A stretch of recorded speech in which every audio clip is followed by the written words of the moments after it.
अस्सलाम वालेकुम, कैसे हैं आप सब। तो आज हम बात करेंगे एक्सरसाइज 13A के क्वेश्चन नंबर 1 की। मेरे पास ये बुक 3 है जिसको हम D3 भी बोलते हैं और ये उसका चैप्टर नंबर 13 है जिसका नाम है ज्योमेट्रिकल प्रॉपर्टीज़ ऑफ सर्कल्स। तो हम इसका क्वेश्चन नंबर 1 करने जा रहे हैं। आइए स्टार्ट करते हैं, इसकी स्टेटमेंट रीड करते हैं। तो सबसे पहले लिखा हुआ है given that O is the centre of each of the following circles, find the values of unknowns. तो हमारे पास यहाँ पे डिफरेंट सर्कल्स दिए हुए हैं ए से लेके पार्ट नंबर सी तक, और उसमें कहा गया है जो ओ लिखा हुआ है ये इन सर्कल का सेंटर है। तो अगर ये इन सर्कल का सेंटर है और जो बाकी इन्फॉर्मेशन यहाँ पे फिगर्स के अंदर गिवन है वो मान ली जाएँ, तो बताएं जो अननोन्स हैं उनकी वैल्यूज़ क्या होंगी। जैसे आप पार्ट नंबर ए के अंदर देखें तो अननोन है ए और यहाँ पे बी डिग्री लिखा हुआ है। बी डिग्री का मतलब है ये बेसिकली एंगल है। तो हमने ये ए जो कि साइड्स हैं बेसिकली ये फाइंड आउट करके दिखानी है, और बी डिग्री जो कि एक एंगल है ये फाइंड आउट करके दिखानी है। और ये सब चीज़ें जो हैं एक सर्कल के अंदर ड्रॉ हुई हुई हैं, यानी ये बेसिकली एक ट्राइंगल आपको नज़र आ रहा है जो सर्कल के अंदर इनसाइड है ड्रॉ हुआ है। तो आइए स्टार्ट करते हैं और देखते हैं हम इसको किस तरीके से सॉल्व करने जा रहे हैं। तो देखिए मैंने यहाँ पे ये जो फिगर है ड्रॉ कर ली है, और इसके साथ मैंने आपको यहाँ पे कुछ ट्रिग्नोमेट्रिक रेशियोज लिख के दी हुई है। ये आपने बुक 2 में भी पढ़ी होंगी कि sine of some angle A जो होता है वो इक्वल होता है opposite over hypotenuse. Cosine of some angle A यानी एंगल ए जो है मैं यहाँ पे रेफरेंस ले रहा हूँ। जब आपके पास शेप होती है उसमें डिफरेंट एंगल्स आते हैं, आप उन एंगल्स के लिहाज से इन रेशियो को डिसाइड करते हैं। तो यहाँ पे मैंने खुद से सपोज किया हुआ है एंगल ए। तो कोसाइन ऑफ एंगल ए जो होता है वो एडजेसेंट ओवर हाइपोटेन्यूज होता है, और tangent of some angle A equal होता है ऑपोजिट ओवर एडजेसेंट के। ये सारी चीज़ें आपने बुक 2 में भी पढ़ी हुई हैं ट्रिग्नोमेट्री वाले सेक्शन के अंदर। तो इनको भी हमने यूज़ करना है यहाँ पे अननोन वैल्यूज़ को फाइंड आउट करने के लिए। आइए पहले देखते हैं यहाँ पे इन्फॉर्मेशन हमें क्या गिवन है। ये सर्कल का सेंटर है, और इसके अलावा आप देख सकते हैं यहाँ पे ये दो लाइन्स लगी हुई हैं और दोनों पे सेम लेंथ लिखी हुई है, लाइक ए सेंटीमीटर लिखी हुई है। ए की जगह पे कोई भी नंबर यहाँ पे आ जाएगा जो आप फाइंड आउट कर लेंगे अभी।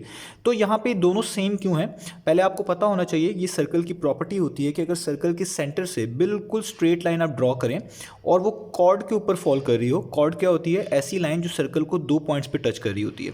जैसे आप देख सकते हैं इस एंड से लेकर इस एंड तक जो ये लाइन है, इस सर्कल को दो पॉइंट्स पे टच कर रही है, एक इस पॉइंट पे और एक इस पॉइंट पे। तो अगर आप ऐसी कॉर्ड पे, वो डायमीटर नहीं होनी चाहिए यानी सर्कल के सेंटर से नहीं गुजर रही होनी चाहिए। तो अगर आप ऐसी कॉर्ड पे कोई सर्कल से बिल्कुल स्ट्रेट लाइन फॉल करवाते हैं तो वो बेसिकली परपेंडिकुलर होती है, यानी वो हमेशा 90 डिग्री का एंगल बनाती है और इस कॉर्ड को बाइसेक्ट करती है। बाइसेक्ट का मतलब है उसको इक्वल हाफ्स में डिवाइड कर देती है। तो देखें जब इस सर्कल के सेंटर ओ से यहाँ पे हमने लाइन ड्रॉ करी हुई है तो वो 90 डिग्री का एंगल बना रही है, यानी परपेंडिकुलर है।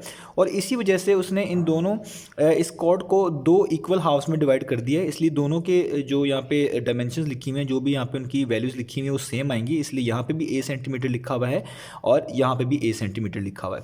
इसके अलावा ये वाली लेंथ गिवन है हमें, यहाँ से लेके सर्कल के सेंटर से लेके इस एंड तक जो यहाँ पे शो कराई गई है वो 5 सेंटीमीटर है। और ये आपको समझ आ गया होगा कि अगर ये 5 सेंटीमीटर है तो इसके बिल्कुल सामने जो साइड है ये जो परपेंडिकुलर है तो ये भी कितनी होगी, 5 सेंटीमीटर होगी। इसके अलावा इस सेंटर ओ से लेके यहाँ सर्कल की बाउंड्री तक का जो डिस्टेंस है वो 13 सेंटीमीटर दिया हुआ है। ये बेसिकली रेडियस ही होगा। आप लोग जानते हैं सर्कल के सेंटर से लेके उसकी बाउंड्री तक का जो डिस्टेंस होता है वो रेडियस ही होता है। तो बेसिकली ये एक तरह का रेडियस भी है जो कि यहाँ पे 13 सेंटीमीटर गिवन है। अब हमने ए फाइंड आउट करके दिखाना है और ये जो बी डिग्री है यानी ये जो एंगल है ये फाइंड आउट करके दिखाना है। तो हम क्या करेंगे, आप देखें जब ये परपेंडिकुलर यहाँ पे हमने ड्रॉ किया है और ये दो ट्राइंगल्स बन चुके हैं, ये दोनों के दोनों राइट एंगल ट्राइंगल्स हैं क्योंकि इसमें एक एंगल क्या आ रहा है, 90 डिग्री का आ रहा है। आप चाहे ये वाला ट्राइंगल देख लें, ये भी राइट एंगल ट्राइंगल है, या चाहे आप ये वाला ट्राइंगल देख लें, ये भी राइट एंगल ट्राइंगल है। यहाँ पे भी आपके पास जो एंगल है वो बेसिकली कितना है, वो है 90 डिग्री। तो आप इन दोनों में से पहले जो लेफ्ट वाला ट्राइंगल है इसको जो है ना सॉर्ट आउट कर लें। आपको पता है कि जो भी राइट एंगल ट्राइंगल होता है इस पर हम पाइथागोरस थ्योरम यूज़ कर सकते हैं। तो मैं यहाँ पे लिखने लगा हूँ वही थ्योरम जो आप लोगों को आता होगा, बहुत फेमस थ्योरम है, हम यूज़ करते हैं राइट एंगल ट्राइंगल्स के लिए। तो पाइथागोरस थ्योरम वो क्या कहता है, उस थ्योरम के मुताबिक जो हाइपोटेन्यूस है उसका अगर आप स्क्वायर ले लें वो इक्वल आता है बेस को स्क्वायर प्लस परपेंडिकुलर का स्क्वायर। ये वो थ्योरम हमारे पास होता है। आप इसको परपेंडिकुलर को पहले भी लिख सकते हैं, बेस को बाद भी लिख सकते हैं, तो इससे कोई कंफ्यूज ना होइएगा। तो अब देखते हैं हमारे पास कौन कौन सी वैल्यूज़ गिवन है इस थ्योरम के मुताबिक। तो 90 के सामने वाली जो साइड होती है उसको हम हाइपोटेन्यूस बोलते हैं। तो 13 हमें गिवन है, तो आप इस हाइपोटेन्यूस की जगह पे 13 लिख लें और इस पर स्क्वायर भी आएगा तो यहाँ पर स्क्वायर भी डाल दें। आता है आगे बेस। बेस हम किसको बोलेंगे, यहाँ पे हमारे पास बेस क्या होगी ये अब हमने देखना है। तो यहाँ पे जो इस ट्राइंगल की बेस होगी वो होगी यहाँ से लेकर यहाँ तक, यानी a सेंटीमीटर। वैसे भी आप देखें आपको ये वाली लेंथ गिवन है 5 सेंटीमीटर। ये जो O से लेकर आपने स्ट्रेट लाइन ड्रॉ करी है ये परपेंडिकुलर कहलाती है। तो ये जो स्ट्रेट लाइन आपने ड्रॉ करी हुई है ये परपेंडिकुलर है, इसकी लेंथ आपको यहाँ पे गिवन है 5 सेंटीमीटर। इसका मतलब है ये लेंथ एग्जैक्टली इसी के इक्वल है। तो परपेंडिकुलर तो आपके पास हो जाएगा 5 सेंटीमीटर और उसके ऊपर आपको स्क्वायर डालना पड़ेगा क्योंकि यहाँ पे स्क्वायर आ रहा है, तो बेस रह जाएगी। तो बेस हम कहेंगे इस ट्राइंगल की इस वाली लेंथ को, इस वाली साइड को, यहाँ से लेकर यहाँ तक। तो ये आपके पास होगी a सेंटीमीटर, तो आपको यहाँ पे a लिखना पड़ेगा और इस पर भी आपको डालना पड़ेगा स्क्वायर। अब आप इनको सॉल्व कर लें तो 13 का स्क्वायर होता है 169, 5 का स्क्वायर होता है बेसिकली 25, तो आप यहाँ पे 25 लिख लें। ये पॉजिटिव है, इसको इक्वेशन के दूसरी तरफ मूव करवाएंगे तो ये नेगेटिव हो जाएगा, यानी हो जाएगा 169 माइनस 25 इक्वल्स a स्क्वायर। अब आपने जस्ट इनको सॉल्व करना है और स्क्वायर रूट लेना है, आपको a की वैल्यू पता चल जाएगी।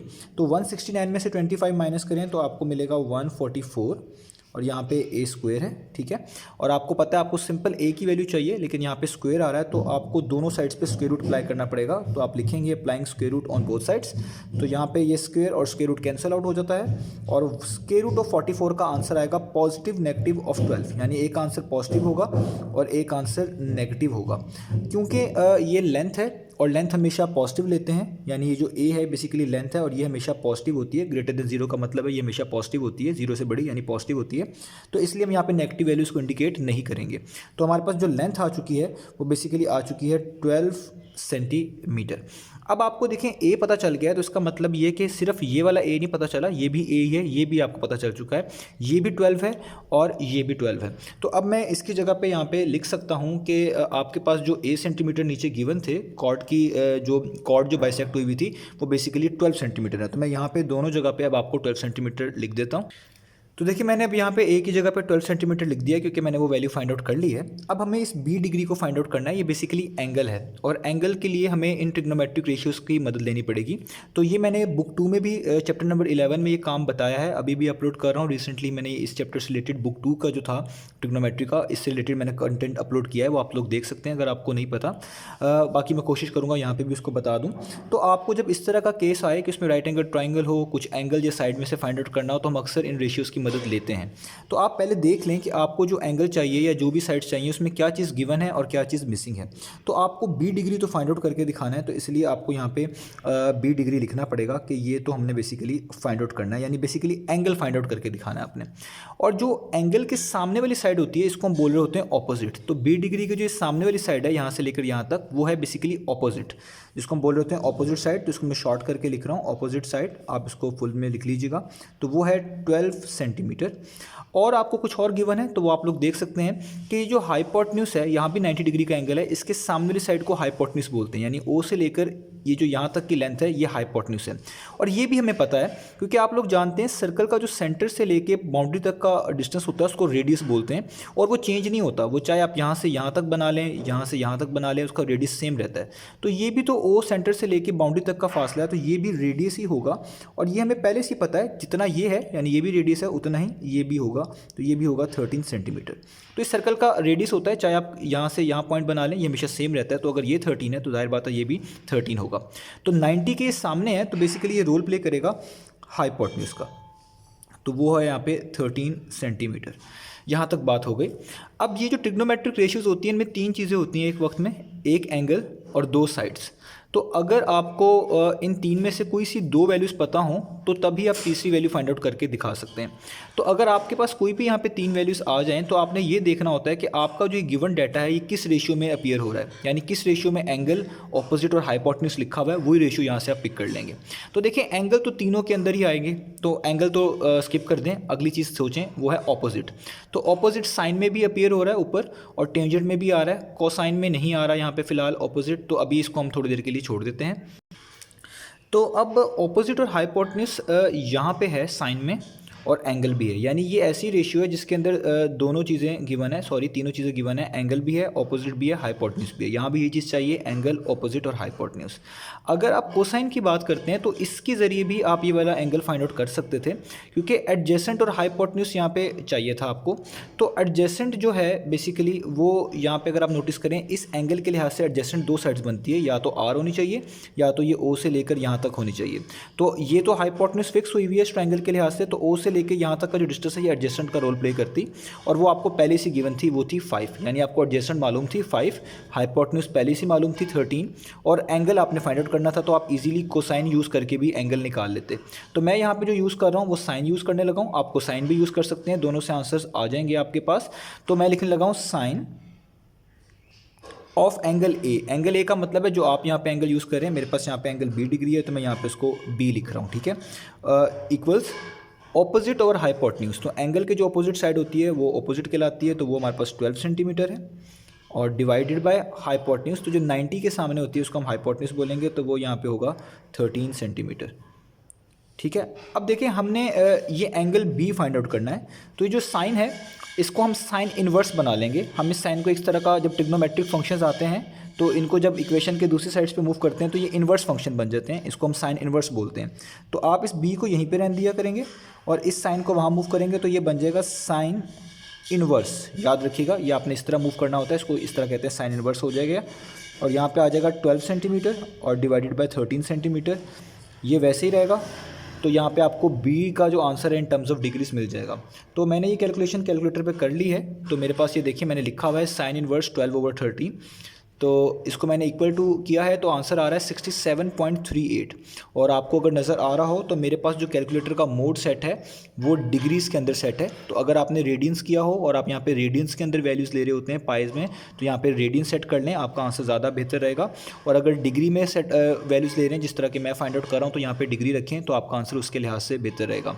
बहुत स्लाइड सा डिफरेंस आता है, लेकिन मैंने आपको फिर भी बता दिया, क्योंकि अक्सर स्टूडेंट्स ये कहते हैं कि हमारा कैलकुलेटर पर जिस तरह आपने किया है उसके करीब आंसर नहीं आ रहा या उस जैसा नहीं आ रहा, तो ये इसलिए मैंने यहाँ पे आपको शो करवा दिया है।